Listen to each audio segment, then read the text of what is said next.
Good morning. This should be a more typical version of the theoretically pre conversation. What's it called? I talked about it either last time or the time before. Uh, Pre human cognition, pre social, that's what it was called, pre-social self. Today I was hoping to talk on the concept of power. uh, Power is a very fascinating concept. In fact, I was recently having a conversation with a good friend of mine over what constitutes power in this day and age. Where is it drawn from? What draws people to it? Why it exists? And if there is any possibility of changing the standard from money and or power being the central force behind humanity in its current state.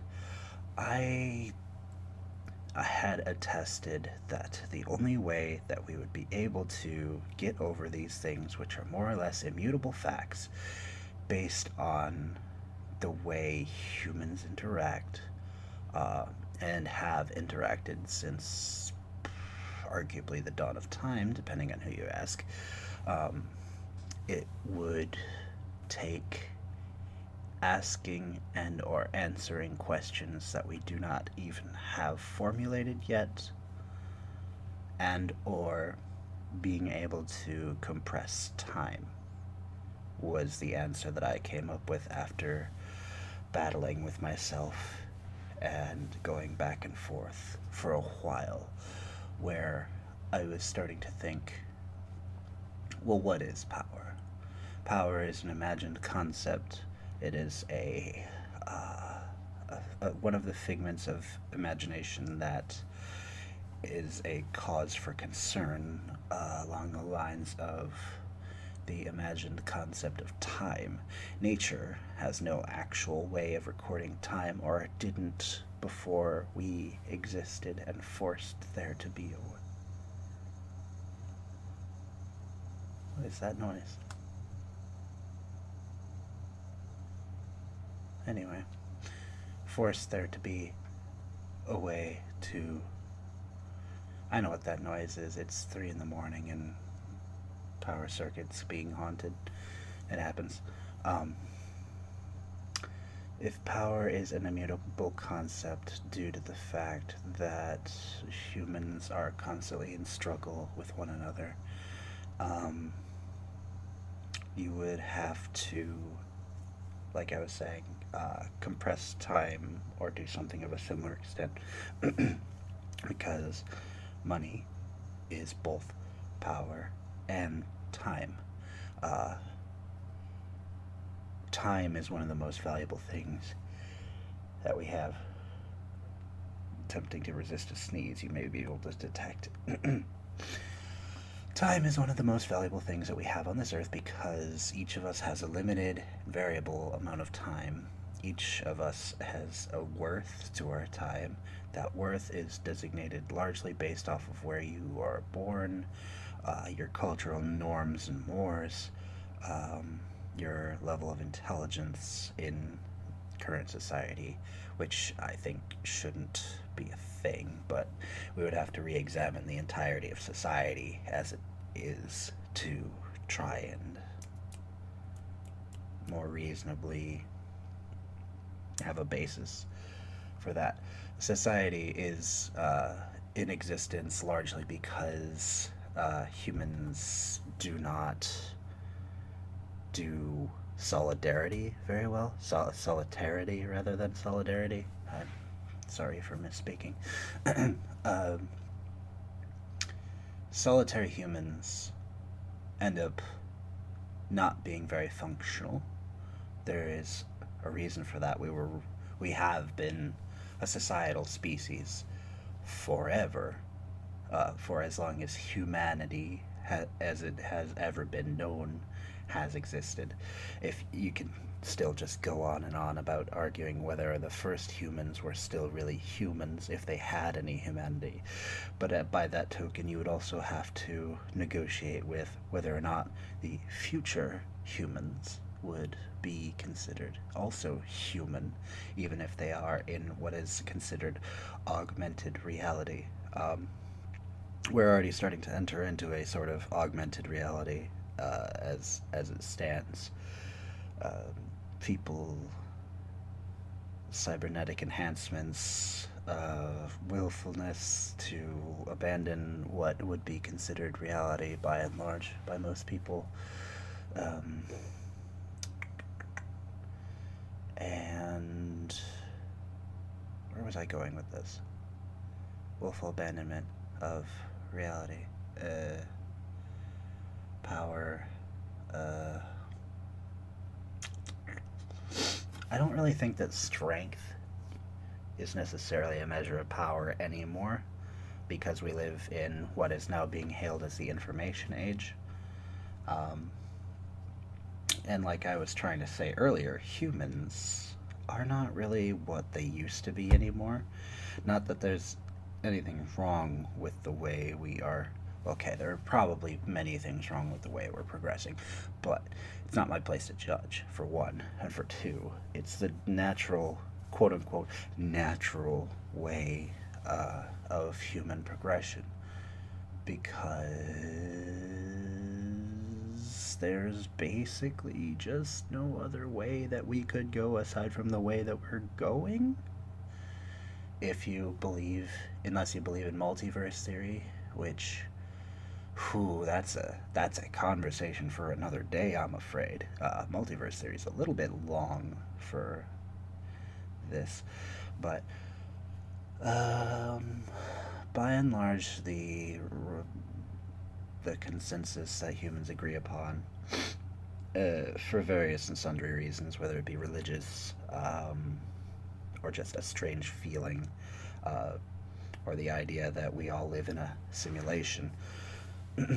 People, one of the only things that people will agree on, I want to say it's like 60 to 80% of people, is that everything happens for a reason.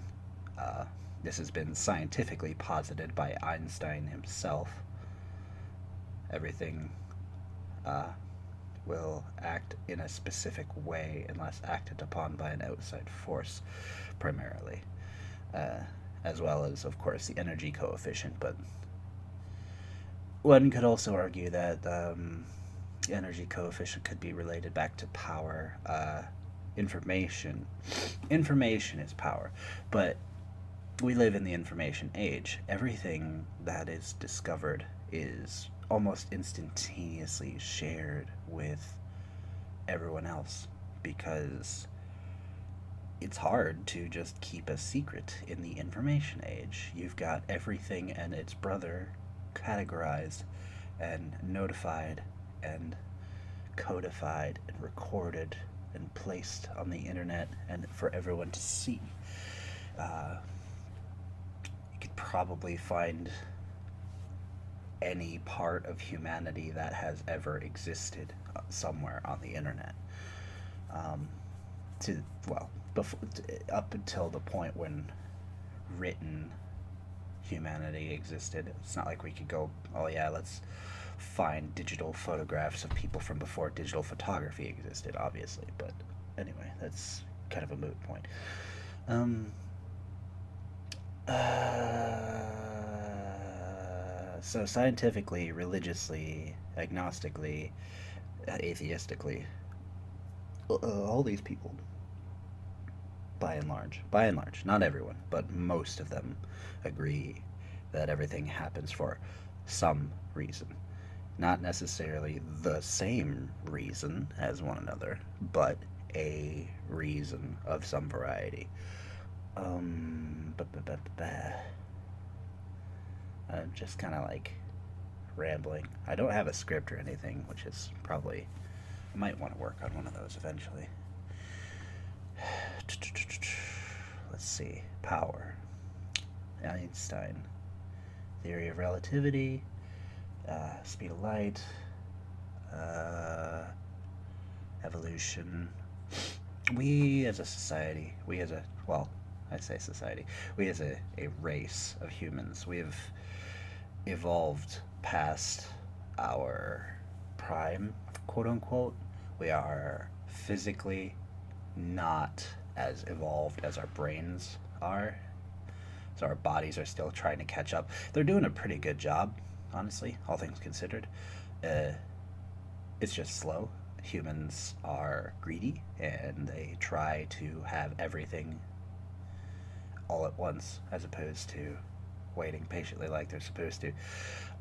Most of the questions that we will answer won't be for a while yet because, statistically speaking, each generation has been slightly, and in some ways drastically, smarter than our previous generations because we're more or less, quote unquote, piggybacking off of the shoulders of giants. Um, Something along those lines. Sorry, I got distracted. I was thinking about stuff that didn't pertain to what I was saying because I have a dumb brain that has multiple tracks to it. Um,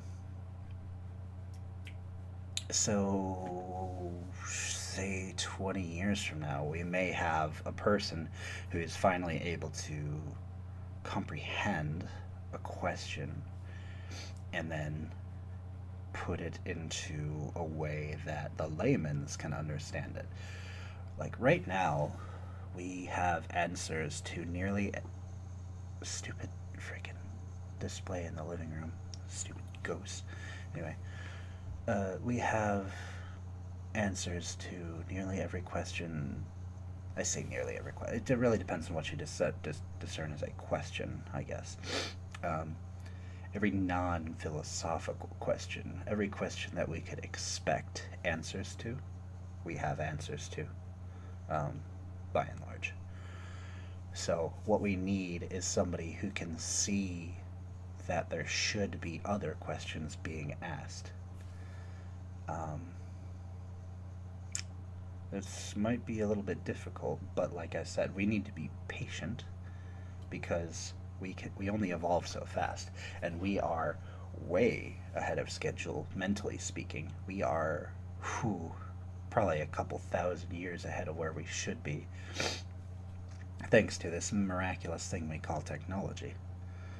Uh, Technology, both a blessing and a curse, really. It's one of our strongest strengths and one of our most horrendous weaknesses because we rely on it so thoroughly. It's more or less replaced a large percentage of our brain, for better or for worse.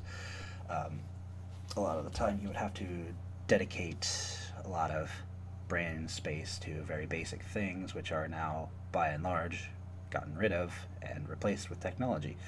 This is a good thing because it means we can focus on more important things. It's also arguably a bad thing because it's more or less deleting history, as the older generations would call it.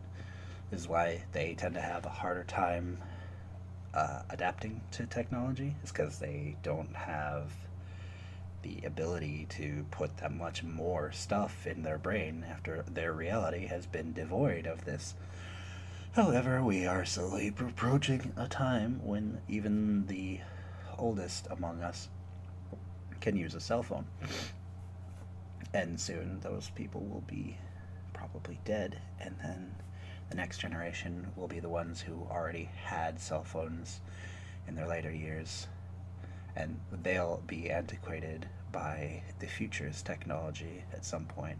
It's funny when you think about it, how rapidly technology has advanced, how we went literally in my lifetime from people saying you won't have a calculator in your pocket to having a literal supercomputer in your pocket. And this is only like 10 ish years of advancement, 10, 20 years.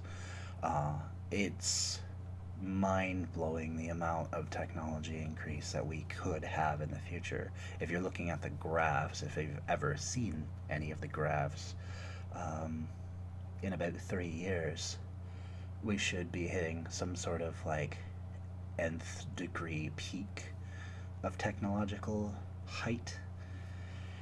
which is terrifying, to be completely honest. I have a very specific feeling about it. I can't really uh, elaborate on it. It's hard to explain, really, because it's something that I don't really have words for it.